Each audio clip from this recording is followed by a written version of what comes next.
Ating nahuli yan nung last Friday. Nilagay natin sa freezer, kaya yun, nagmakaawa sila, pero wala tayong magawa para ulam natin sila, kaya kailangan ilagay sa freezer. Mayroon tayong malunggay at sili. Yan po. Welcome po sa ating YouTube channel, Tita Lourdes Vlog. Baka naman mga ka-OFW dyan, pa-subscribe po ng ating YouTube channel, Tita Lourdes Vlog. Nalagay na natin yung kalakan at malunggay, sili.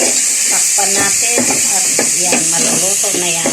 Thank you for watching. Salamat po. God bless us.